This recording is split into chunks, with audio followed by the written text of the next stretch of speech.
So, ayan, dumating na yung parcel ko. Bali, binubuo ko na lang yan yung para sa home workout natin. Ayan.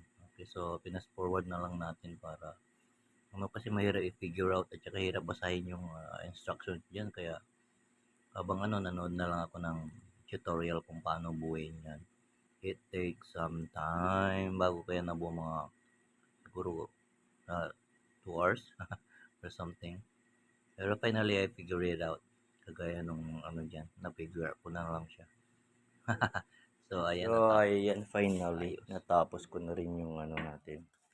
Ito, ayan, nabuo ko na after 1 year.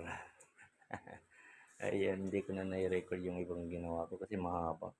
Pinigure out ko muna kung paano gawin yan. Okay, finally na buo na natin ito. Ayan. So, ayan. Ayos na ayos. Pwede na tayong ano, lagyan ng ito, lagyan na natin itong mga gym ano natin, heavy weights. Ayan, mga dumbbell, tsaka barbells. Okay, pwede namang home workout. Nice.